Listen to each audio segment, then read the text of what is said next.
This lesson continues our focus and discussion of the 6+1 writing traits. This time we're looking at organization.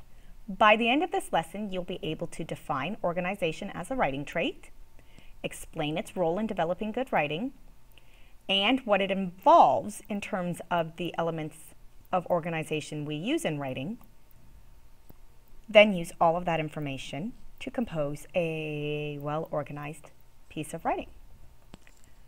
So to begin with, your keywords are the 6+1 writing traits, organization, and its elements of structure and order, lead, transition, and resolution.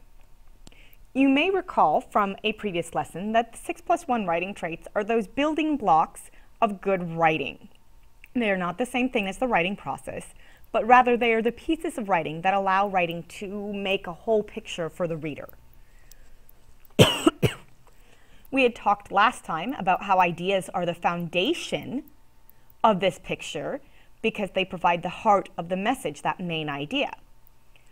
Organization is the element that builds this up. Without that centerpiece of organization, the internal structure that makes writing make sense and gives it meaning, our ideas won't go anywhere. Which means when we start talking about organization, we start talking about the structure and the order of a piece of writing. Every piece of writing needs a structure that's appropriate to its genre. For essays or academic writing, we start with an introduction. That needs to begin with a lead, which is an attention getter that introduces the topic. And it ends with a thesis that states the claim and the main idea and previews its supporting details. It moves to a body, which develops each of the supporting points and uses transitions so that it doesn't lose the reader. And then it ends with a conclusion which provides the reader with a sense of resolution and sums up the idea that's being developed. In narratives, we use chronological order, maybe changing that a little bit with a flashback or a flash forward to move through the plot structure. And this is the structure of the piece. It's pretty much what you can map out about how a piece is going to be written. I want to pause for a little bit and talk about transitions, because transitions are often one of those sticky concepts.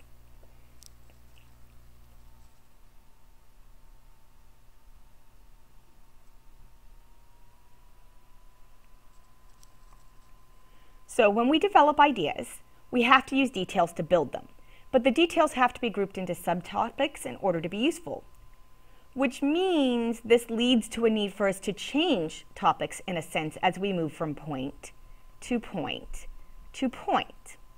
We want our reader to follow along. And all of this change leaves a lot of room for readers to get lost.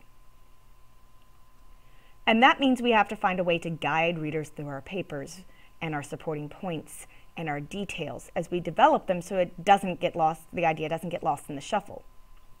Which means we need transitions or signposts that signal the organization of our details.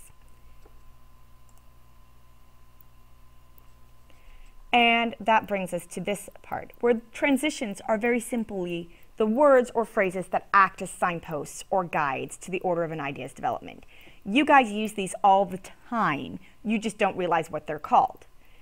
For example, first, next, then, on the one hand, however, to start with. These are all words or phrases that we use to show a reader where we're at and where we're going next. And we have to use these not just in a paragraph with our details, but also in the ends of paragraphs, etc., as we're moving from supporting points to the next.